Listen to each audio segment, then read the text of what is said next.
on this computer. All right, we're rolling. All right, Jesse Itzler, what's up? Welcome to Learning to Dad. I'm Tyler Ross. My guest today is Jesse Itzler. Thank you so much for being here. My pleasure, man. One dad to another. Yeah, absolutely.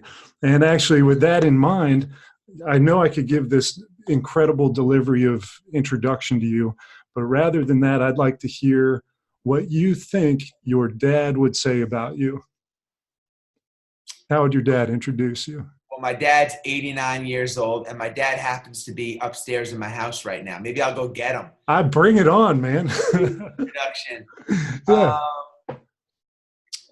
I don't know. You know, he's a dad. He's a true old school father. So I'm sure he's proud and would have good things to say. And I think he would say that even if I, broke all the rules and did everything wrong. So he's just 100% unconditional. Yeah, I believe that to be true. What's your time been like with him since he's with you now? Always good, man. Always a cherished moment. So 89, starting to drift a little bit into, I gotta yell a little louder to get his attention and keep things short, but I'm lucky. Yeah, that's awesome. Well, so the point of the conversations that I like to have is, of course, getting a little bit of feedback on how to be a dad, do's and don'ts. And I find that entrepreneurs, people like yourself, tend to be very reflective and thoughtful and deliberate in the way that they look at their past and plan for their future. And so I can't think of anyone better to have this conversation with. I admire you an awful lot. So you've got 4 kids, right? I do. And what are their ages? I have, they're all under 10 years old. I have 3 boys and a girl, a daughter. My oldest is 9. I have 2 almost 5-year-old boys and a 3-year-old daughter. So the middle 2 are twins? Oh, cool. What's it like having twins, like with their personalities among the 4 and with each other? Fun, a lot different. My oldest was an only child for 5 years. So, and then all of a sudden we had 2 little guys come in and, they have each other to play with and entertain themselves and learn from and challenge each other and compete with each other. So it's a completely different dynamic, but it's a lot of fun. A lot of fun. They're the best. One of my favorite things that I know that you're involved in is, I think you're calling it your 50 at 50 skills in your 50th year.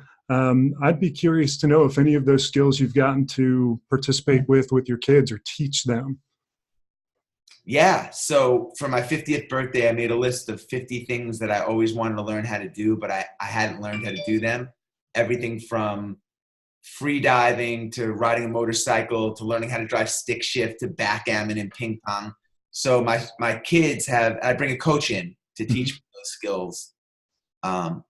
The thought was once a week. It hasn't turned out to be exactly once a week, but yeah, so my kids get to watch and experience, and they've joined in some of the ping pong lessons, but I'm getting scuba certified in scuba with my 9-year-old. So he's doing that with me. And, that's an amazing thing to be able to go through that with him and then be able to take him out and celebrate the fact that we went through this process together is amazing, especially at such an early age. Yeah. What do you find his experience has been like? That? No doubt it's character building, but like, are you seeing kind of the changes in him coming along with you? Yeah. So he's actually ahead of me because he's several classes and we're starting our joint classes now. So we haven't actually done it yet together, and I'll have to catch up to him. He's a quicker study than I am in the water. So we'll see what happens. But yeah, no, I mean, it's not just the actual lessons and carving and that kind of one-on-one time, which is so important when you have 4 kids to give, to give each child a little bit of one-on-one time is so important. But also the preparation, reviewing it at the family table, letting my other kids see that we're going through it. I mean, there's a whole mushroom effect to what's going on. So I'm really excited about it. Hopefully I'll be able to do something with each one of my kids. Yeah, no, I'm sure you will. You tend to put your mind to something and then execute it. So what's one of the skills that you're going to be coming up on that you're excited about just for you? Honestly, every single thing on that list, I'm really excited about. They're all things that I've always wanted to do. So, I spent a lot of time thinking about, like, in a perfect world, what would I want to learn? Mm-hmm. And I mapped out this list. But I've already learned how to ride a motorcycle, which is really fun. I had no idea. Got on that thing and I was like, what? I took a free diving class. I went from holding my breath from literally only 35 seconds underwater to 3 minutes in one session. Wow. So I've seen enormous gains very quickly. And it just reinvigorated my desire to want to learn. Like when you're a kid, you're a sponge. When you get older, you focus on one thing. Tyler, you're in real estate, so you focus, you become an expert in real estate, and that's where a lot of your energy is. And a lot of the other disciplines or hobbies or whatever, you get bottlenecked and they suffer. Maybe not suffer, but they don't expand because you're focused on real estate and the law and selling and buying. So this has just kind of reinvigorated my desire to learn, and it's fun. I feel like an 8-year-old. That's really cool that you would say that. I had a guest on that said, when you have kids, you experience the same experience except through their eyes. So it's almost like you're having it for the first time. Yeah. Which actually one of your great quotes is getting your foot in the door and figuring out the rest later. Parenting. Yeah. My foot's still in the door. I'm never gonna be out of the door, and I'm still learning. Yeah, I'm a gigantic work in progress. My best friend's Google. I Google everything, every disease, every sore throat, every symptom, every situation. It's just, I said to my mom the other day, I don't know how my parents raised 4 kids in an era where there was no cell phone, where there was no internet, where, if my mom went to get groceries and left the 4 kids home with my dad, and my mom went and took our only car and went to get groceries, and my dad needed to get in touch with her. He had to wait 3 hours for her to get home. If she ran out of gas, there was no way to call and say, come pick me up. If she forgot something at the supermarket, she had to go back and drive another 20 minutes to go get the bread and come back with the bread because she forgot it. And then we were all stuck because I don't know how. Here, I can say, like, Sarah, come home, my wife, come home, I need this, or so-and-so, I Skype them, they want to see mommy. It's just such a different world. And, to raise kids is hard enough, but to do it, I think 3 decades ago was even harder. Well, in those 2 different contexts, like the way that you were growing up, what do you think is an advantage that you might have had that your kids won't have on account of that time difference? I had to learn how to deal with being bored. I had to be, everything is very scheduled now. There's access to, at any time, you can go on video games or this or that. I had to create my own games, create my own fun. It forced me to be creative, and it forced me to, I think I was forced to deal with disappointment. I think a lot of kids today, everybody makes a team, nobody gets cut. There's all this anti-bullying thing, which is great. Don't get me wrong. Of course. But there's a pattern of kids being pampered in a sense that they just don't learn how to deal with disappointment. And I got smacked with disappointment left and right as a kid. And that, I think that's builds grit. I think it's a really good, those are good lessons to get at an early age and figure out, how to navigate. So I wonder if your coaching course is kind of doing that for adults. And then on top of that, do you feel like you have to kind of conjure opportunities for your kids to build that grit? I'd imagine teaching adults is different than teaching your own kids. I think the biggest challenge with being a parent for me is just recognizing that my kids are on a completely different journey than I was on. If I wanted to play basketball until it was dark out in my backyard, and my mother would be like, you have to come in, it's bedtime, but my kids want to play Minecraft or Fortnite. I can't get mad about that. They're on a different trajectory than I am. So that's been a bit of a challenge. But it's very hard for me as a parent to, when I see something, if I see a ball coming that's going to hit my son, it's very easy for me to put my hand out and grab the ball. Mm-hmm. And my father let the ball hit me in the face, whatever the ball was, whether it was, an F on a paper because he knew whatever it was. He didn't jump in front of me. And he helped me. He showed up at everything. He supported me. He encouraged me, but he didn't catch the ball that was going to hit me in the face. And it's hard for me to not catch that ball. I have resources. I'm growing up very differently. My kids are growing up completely differently than I grew up. My dad owned the plumbing supply house. It's just a completely different scenario. So my parenting has to be different. My concerns are different than the concerns my parents had. And so I didn't have anyone to teach me that kind of stuff. So I'm trying to figure it out as I go. And I get a lot of it wrong. Yeah. Nobody's perfect. That's why we have these conversations to talk about how to be better as humans, parents, for our kids. So I think also, if I could just say, everybody's kids have quirks. They all have challenges. They all have glitches.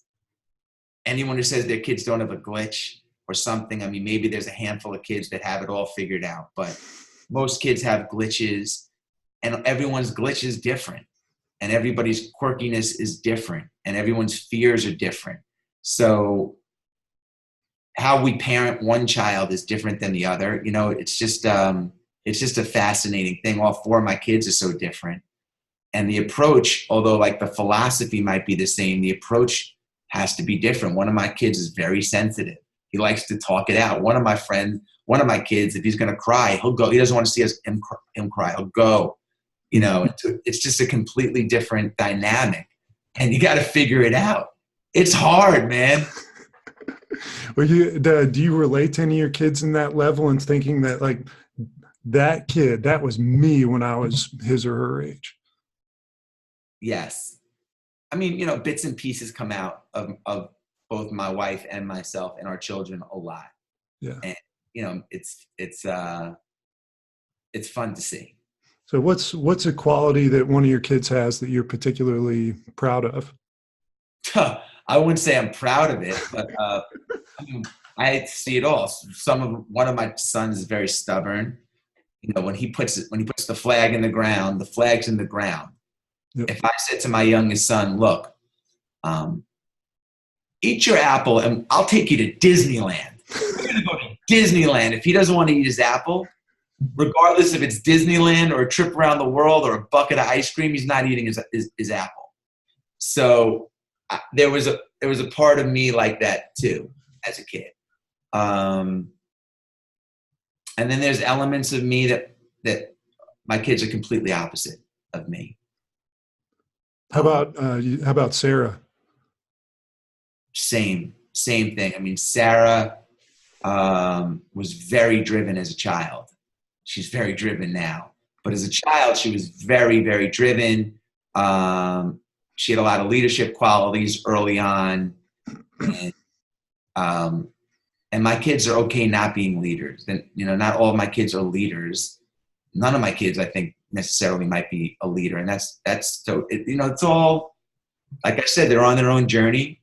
And you have this movie in your head about what you think your kids are going to be like based on the way you grew up or your own personality or where you are today. And just because I sit in this seat today, my kids, they had nothing to do with that. They had nothing to do with that journey. So from 0 to 40, they weren't even in my life. Mm-hmm. So they start with a completely blank slate and a blank piece of paper. And then they write their own script, and you give them some of the paint, but they're going to write their own script. So you started having kids at 40. At that time, you had already checked a lot of boxes. How did your process in checking these boxes, business, spiritual, physical goals, change once you had? I know one kid is different than having 4, but like the evolution of your process and achieving your goals? As your life changes, your life system changes. So all the things that I wanted to do, what I was doing when I was 40, running marathons, maybe I was starting a business, maybe I was writing a book. There's only a certain amount of time. Let's say this is your time. Mm-hmm. And then all of a sudden you have a kid, you have all these responsibilities, and it keeps growing and growing and growing and growing. But your time stays, that's not going to really change. It's 24 hours in a day. So as you evolve, your life system has to, as you change, your life changes, your life system has to change. So I had to eliminate certain things to create more time to put more kids on my plate. And that's what I did. So someone was telling me yesterday about this college scandal that's happening with the SAT scores or whatever, and that they grounded all these big airplanes or whatever. I had no idea what they were talking about because I've eliminated pretty much all TV. You know, there's sacrifices. Yeah. Yeah. Oh gosh. So actually thinking about screens, I know how's your life changed with the introduction of social media? You've become so prevalent, at least in the world that I'm familiar with, in big part to social media. And I'm sure you spend a lot of time on your phone. So grateful for you to interact with me online.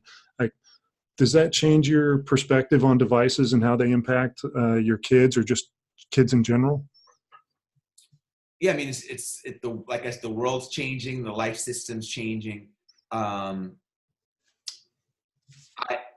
kids are too young to be on social media. Mm-hmm. So I think I'm going to have to, my wife and I will put together a strategy and a plan around that when the time is right. Right now, we're going to delay it as much as we can. I guess my 9-year-old will be the first one.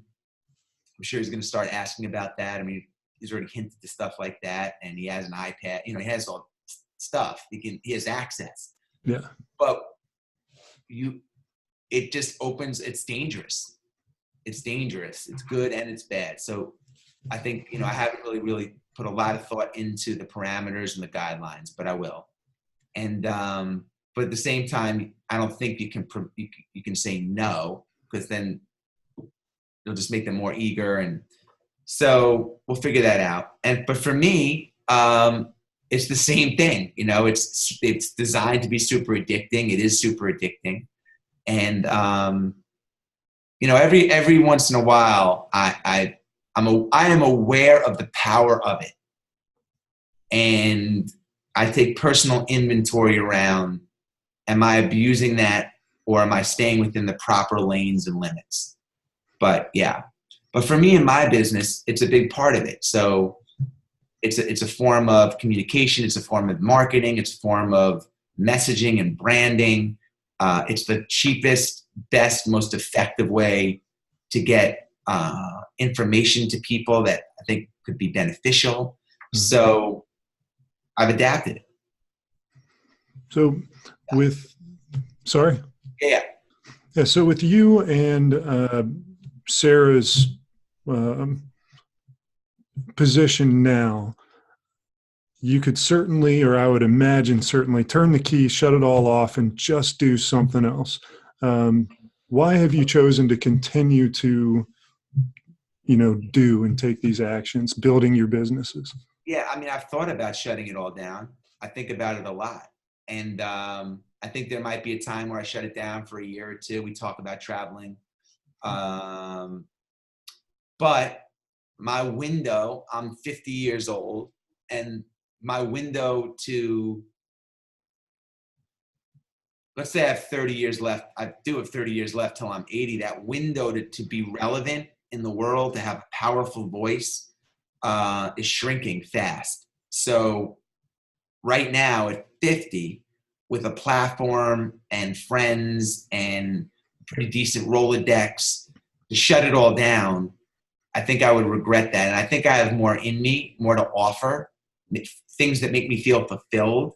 Mm-hmm. So I'm not doing stuff just to chase money. That's done. I'm not gonna sacrifice my time or my family time just to make money. And by the way, that has nothing to do with me having money. Sure. I've always been like that. So I'm just as happy now. I'm no more happy now than I was when I was sleeping on 18 friends' different couches when I was starting my career. So, but I feel like I get fulfillment out of this coaching program I have, out of some of the topics that I'm covering and addressing and attacking and getting in front of, and trying to be a champion of certain things that are important to me. So that's stuff that makes me feel good. We all want the same thing. Every single human wants the same thing, and that's to feel good at the end of the day. If I didn't feel good about what I was doing, I wouldn't do it. So that's sort of kind of like my litmus test. Actually, that's not a horrible segue for me to ask my celebrity guest question. I messaged with celebrity guest. Hold on, we're bringing in a celebrity guest here. We're bringing one in, Lewis House. He's not here, but we've been messaging. Lewis, I asked Lewis if you could ask Jesse a question about parenting and family, what would it be? And Lewis was so generous as to provide one, and he said, "Ask Jesse when he feels the most loved."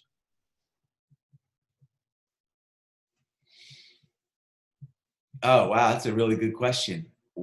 I mean, this is going to sound ridiculous. When do I feel the most loved? By my kids, does he mean as a dad? He didn't clarify. I think that just in general, in life, when you feel the most like full in your heart. Well, I send out a tremendous amount of love into the universe, and I get a tremendous amount back. So I feel surrounded by people in my world that I care deeply about, and they care deeply about me. My whole entire life has been built on relationships, friendships, caring.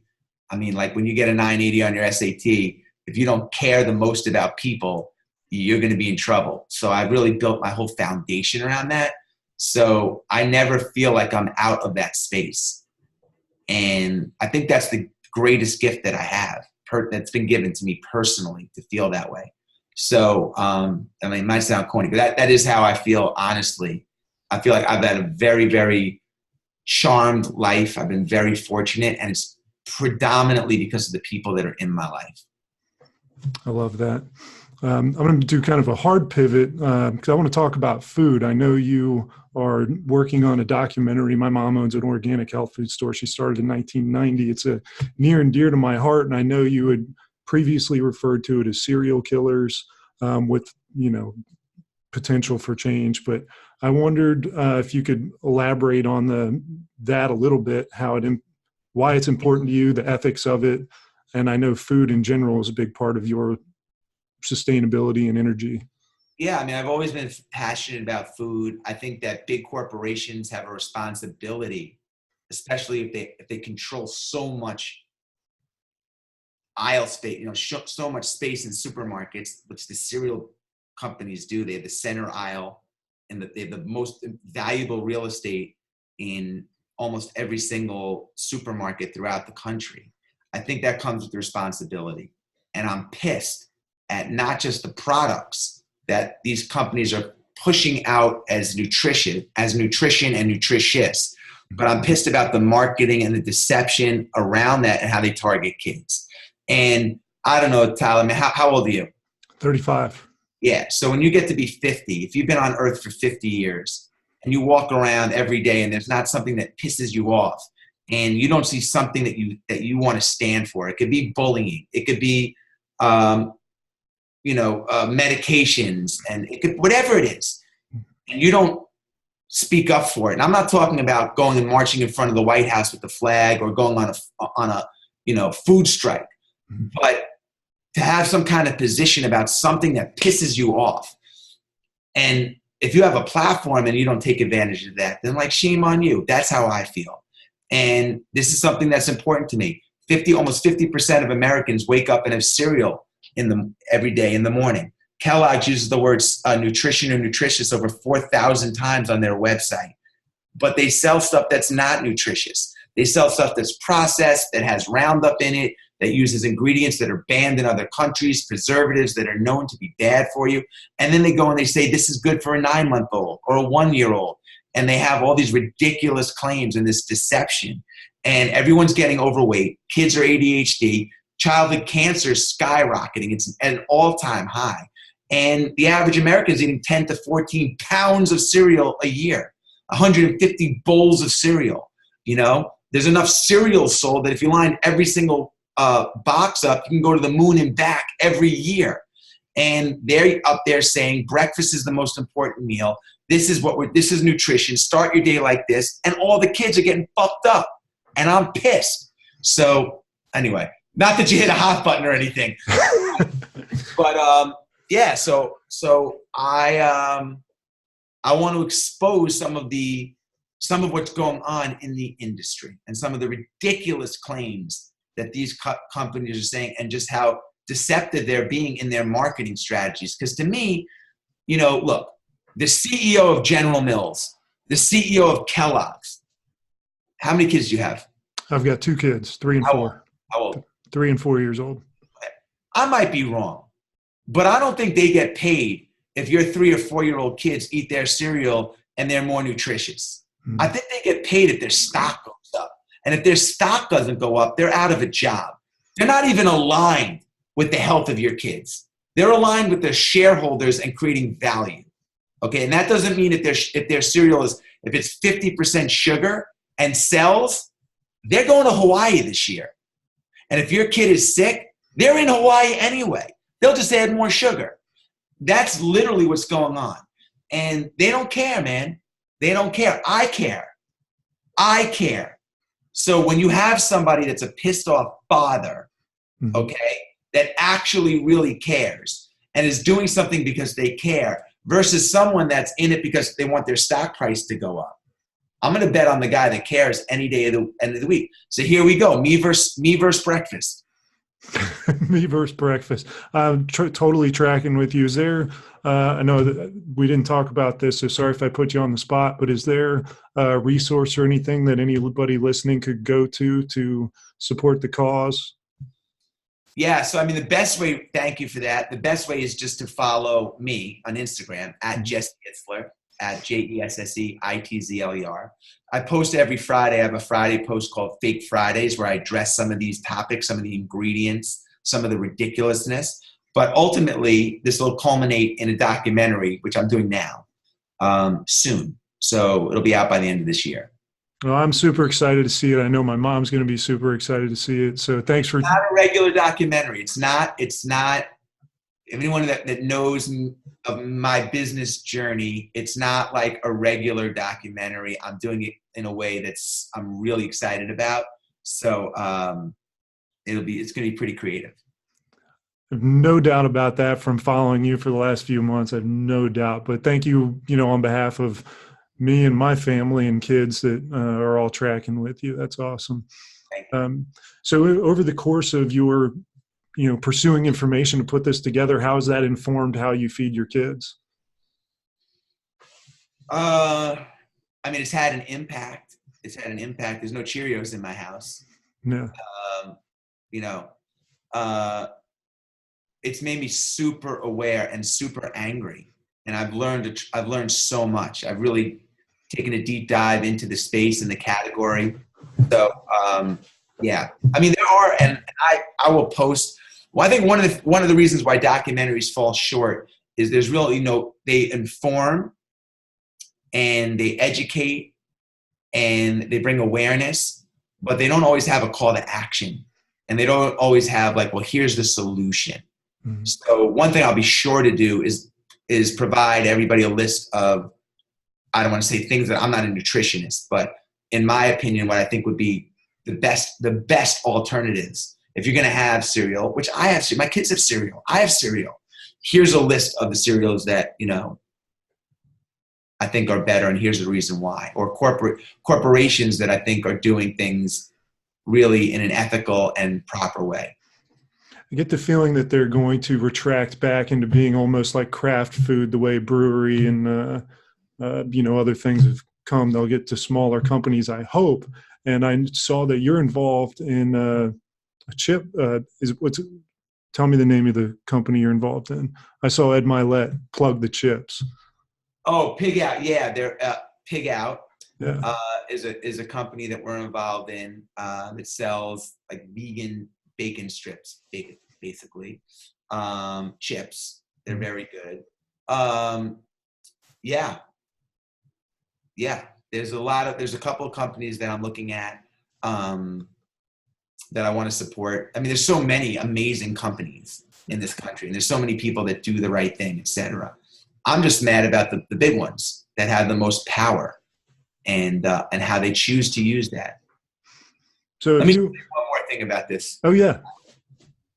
General Mills or Kellogg's, okay? Any of the big companies, they don't have to use food dye, yellow 6, red 40, all that stuff, blue dyes. That's not food. There's no nutritional value in that.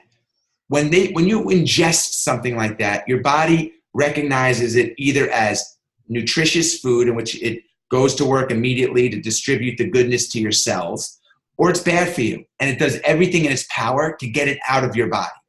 Food dyes, especially some of the ones that are banned in other nations because they're deemed unsafe, are only used to make the box and the cereal attractive to your eye. The blues are blue, the greens are green. Lucky Charms the colors are vibrant, but there's no nutritional value. They don't have to use that. They can make their cereal look different colors by using, vegetable juice or different kinds of natural colorings and this and that. So maybe it's not as green or as blue, but that doesn't sell as well. Yeah. It's a misalignment, and that's not cool. When you're giving it and you're tricking people, you have the power to spend billions of dollars to literally brainwash people, and that's what I think is going on. 100%. The odds are stacked against us. I just with my dad yesterday trying to figure out what to do for lunch, and we said can't go to the grocery store because it's all crap. But they can do it. They have the power. Kellogg's has 2,000 R&D people on my team. We could put a person on the moon. We can't put a cereal on the shelf that's a little bit better than what they can do better, man. It's just a educational campaign and distribution dominance. Yeah. Well, I'm going to like and share as soon as that documentary is out. I'll get as many people as I can to watch that. I'm psyched about it, man. It's close to my heart. So staying kind of on that topic, Sarah's the Cheez-It queen. How do you guys have drag outs over Cheez-Its? Absolutely. Yeah. Absolutely. And me and my wife have the same exact thing. How do you reconcile it? I mean, my wife is a grown woman. She's one of the smartest people I know on the planet. She can make her own decisions. So that's how I handle it. She lets me eat. I only eat fruit until 12 o'clock every day, 27 years religiously. If she has Cheez-Its or whatever she wants to have, that is completely okay with me. Yeah. Yeah. You mentioned both of you have similar traits in being, strong in your positions. So with that, when you have disagreements over maybe how to discipline a kid or how to take a particular action, how might you come to compromise so that you can be on the same team? You have like a practice? Rock, paper, scissors. And that's it? That's it. Whoever wins, wins. We do rock, paper, scissors a lot for certain things. No, we talk about it. And, that's one of the challenges of parenting is how you choose to parent. That's probably the number one top 3 issue for sure in marriages with people that have kids is, how you choose to marriage. And it's not something you address normally before you get married. Like, let's sit down and talk about if we have 3 boys and a girl, how do you want to parent them? How do you want to feed them? How much exercise do you want to give them? How often do you want to read to them? Like, we never had that conversation. And all of a sudden, boom, you go from 2 people to 6, party of 6, and all these things become real-time issues. Mm-hmm. So you have to deal with them. And, we talk about it. We carve out time weekly to talk about it. That's beautiful. And as my wife and I try to do the exact same thing, but when I'm talking to my 3-year-old or my 4-year-old, they don't get the logic of my genius explanation to why they should or shouldn't do something. You have any tips for me on how I can get into my kids? You should do that, shouldn't do that. Any, what's it like trying to discipline your kids? Well, I mean, I think just, you don't need advice from me. I think it's just, you do it by example. how can I tell my kids not to eat Cheez-Its if my wife is eating Cheez-Its? But if my wife and I don't eat Cheez-Its, then it's a much easier conversation. So you do it by example. So with that, I'm curious, you've had the experience with Goggins, the experience with the monks. Did you have one or two takeaways from either or both of those experiences that really informed your approach to parenting?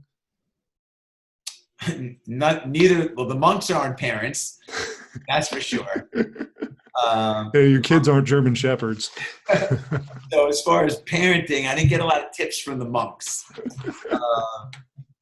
And Goggins, I believe, is a daughter. But I didn't go to the monastery, and Goggins wasn't in my life for parenting tips. Mm-hmm. I was seeking something completely different.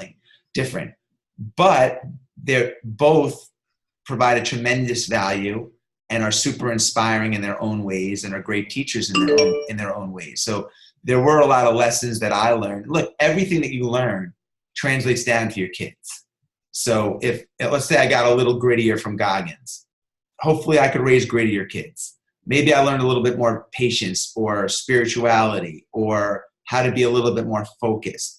Hopefully I can, from the monks, hopefully that will translate down. I can pass some of that down to my kids. So if I'm the sponge and I can squeeze out that juice all over my kids, great. And they were part of the rain that the sponge soaked up. Love that. Well, I want to be sensitive to your time, so I'm going to jump into like my quick kind of rapid fire questions. Sure. Let's see. The first one, let's say, is what is on your not to-do list as a father? Try not to lose my temper too much. I try to I try not to react off of just emotion right away. So I'll count to 3. I'll do like that little, 1, 2, 3 magic thing. I'll count to 3. So I try not, because I'm impulsive, and sometimes you realize it's not that big a deal that something spilled or someone didn't do this or whatever. That's awesome. I got to count all the way to 5. I'm impressed that you only have to get to 3. 3 Mississippis. What's your greatest hope for your children? That they live up to their potential. I think, a lot of times people say, oh, I want my kids to be happy. Of course I want my kids to be happy. But my kids would be happy eating ice cream and playing Fortnite all day. And that's not what I want. Yeah. I want them to live up to their potential and be happy. What is the role of a father? Unconditionally there, to listen, to support, to encourage, to love, to provide opportunities. I was just asked at a meeting recently, if you could leave your kids either a lot of money or a lot of life experiences, what would you want to leave them with? And of course, I want to leave them with life experiences. So I think part of the job of a dad is to open up the opportunity for your kids to experience as much as they can. And I'm not talking about traveling all over the world. I'm not talking about things that cost money. I'm talking about experiences with you as a dad, and experiences that they can have as individuals that you can provide. So what's a milestone that you're really looking forward to for one or any of your kids? I don't have milestones. I think I don't want to race ahead. Milestones are like, I hope when they're 18. I don't want them to be 18 yet. Yeah. I love this moment. So I don't jump ahead like that. I'm super present. And like next year, I said to my wife the other day, we just went skiing. And, my little guys are 4. And the last day skiing, they got good. They were skiing for a week. couldn't believe how much they learned and they progressed. And I said to my wife, I said, I just want you to know that the next time we ski, 1, 2, 3, 4 is done. There'll be 5. And 5 looks a lot bigger. 5 might not be as cute as little 4-year-old. Like, it's a different thing. And then time after that, they're 6. Now they're like much big. So I don't want to jump ahead to like, I can't wait till they can ski black diamonds. And that's a great milestone. I love right now that they got their little helmets on and they bundled up and they're falling and I got to pick them up. that's where I am right now, and that's good enough for me. How about looking back? Any milestones that like are right up front in the memory bank of like this experience with my kid? Oh, I mean, I have so many amazing moments. Yeah. Yeah. I mean, I work really hard to create those moments. But I mean, like last year, yeah, I've a ton of them. All right, so if you were writing a book about being a parent, what would be the name of some of the chapters? Help. Help. I need a lifeline. Can I please sleep till 9? Do it yourself would be a chapter. Do it yourself. Yeah. It's a big thing. Like my kids ask me, can I go get them water? And I'm like, no, go get your water. You don't need me to get you water. So do it yourself would be a chapter. Probably let the ball hit him in the face would be a chapter. Get outside would be a chapter. Live to your potential would be a chapter. Never lie would be a chapter. Great one. Love it. I know you said you don't watch much TV, but no doubt you have some memories of who's one of your favorite television dads? Maybe Mr. Cunningham from Happy Days is a good dad.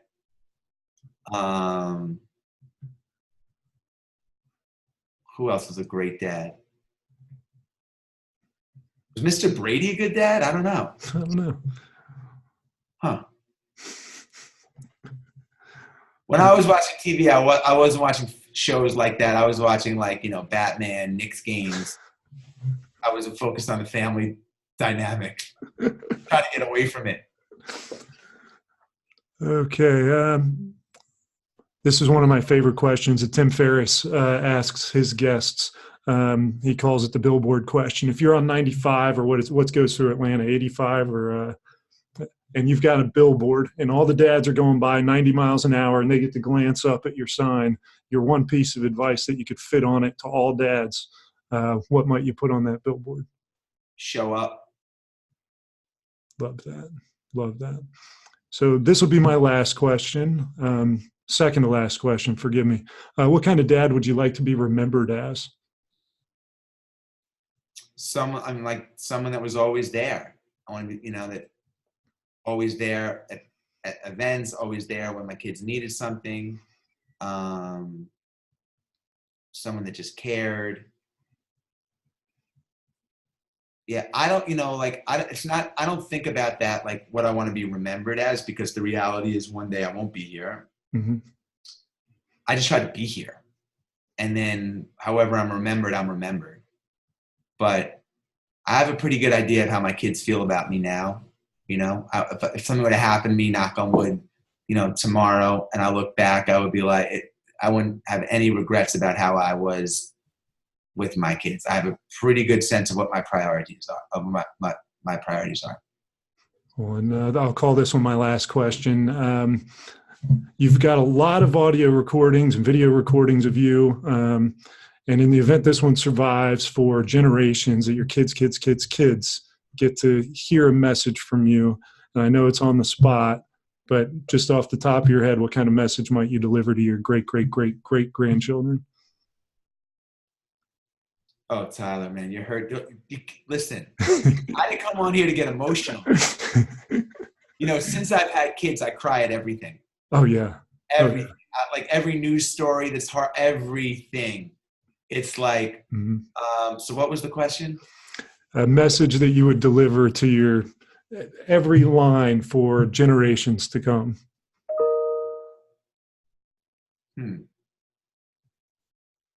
It's a good question.